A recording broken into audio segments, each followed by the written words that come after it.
So we're out here chasing big bluegills in the spring. They just started to make nests, and there's no better way to find them than to use your Humminbird side imaging units and just get out and start running some shorelines. They're not always in the places you'll think they'll be. Sometimes they're on bare shorelines, but there might be some gravel or rocks or some other structure out off the edge that they like to be on. I like to go anywhere from 3 to 6 miles an hour. With my Verado and the Smart Craft, I can crank the RPMs up to 750 to 1,000 RPMs and pretty much put it on cruise control. That gives me a steady speed. I don't have to touch the foot pedal or anything, and just keep driving, covering ground, watching my units. I'm using Mega right now. I'm close to shore. I got a fast break on my other side here, so there's no need to have a real wide scanning distance. I have it on 75 feet on each side of the boat, and I'm just running down the shoreline here. As I'm talking, I noticed we just went over a colony of bluegill beds.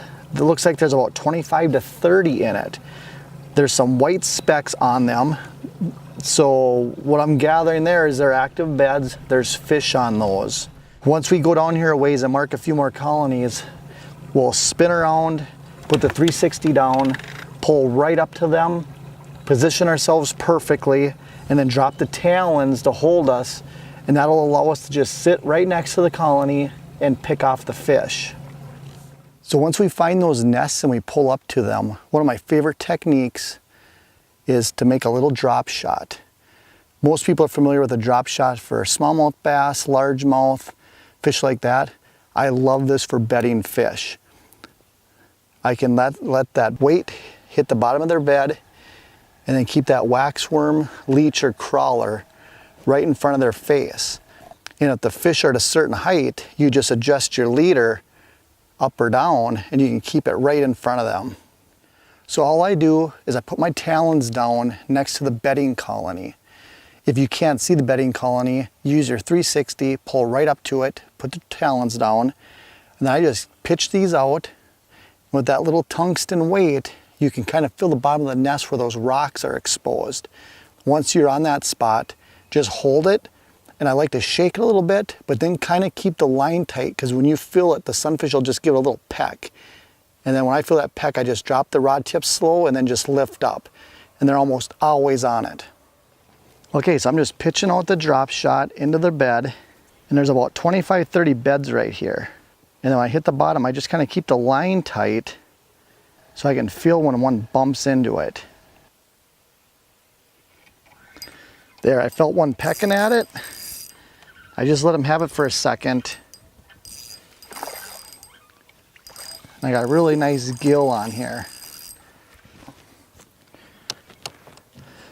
So that drop shot lets me get on these big gills and put them in the boat. Oh. Okay, this one's hit it twice, so you know he's ready to go. So I'm gonna get it back in there, let it back to the bottom. There he is. Oh, he hit it again. 3 times he took the wax worm. I'm gonna actually, instead of just hooking the wax worm to the tip, I'm gonna thread it onto that small hook. So if it bites it, that hook is in its mouth. So since that one's hit it 3 times, I'm going right back to that same fish, because he does not like that. And there, I got him.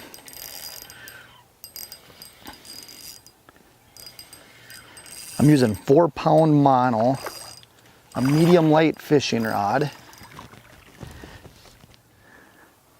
and it's putting some nice gills into the boat. I started with a slip bobber, and I was adjusting the depth, and those fish wanted nothing to do with that. So we switched it to this drop shot so I could control where the bait was, keep it right in place. You know, with that slip bobber, a little bit of breeze, it wants to keep blowing your bait across there. And with this drop shot, I can keep it right in the sweet spot on their bed and just keep shaking it. There, I got one. Looks like a really nice fish. Got a little ripple, can't see the beds, but when a big gill like this comes up to the top, there's no doubt what you have. Look at the size of these gills. Little tiny drop shots, 1/4 ouncers, number 6 hook. That one there I put on a half a night crawler, huge bait. And the second that hit down there, this one nailed it. What a fun fight these big fish give. So I love it when a plan comes together. We get to the lake, do some quick scanning, mark the beds, pull up with the 360, drop the talons, use a small little drop shot, and we end up catching these big gills. Catching big fish like this makes me feel like a little 8-year-old again on the end of Grandpa's dock, catching fish all day. It's not everywhere you can get on these big trophy gills. It's a special fishery. If you're gonna keep some to eat, keep the smaller ones. These big giant gills keep the lake healthy. They're great for the spawn. Keep those 1/2 to 3/4 pounders. These ones that are approaching a pound, 1.25 pounds, put them back in the water.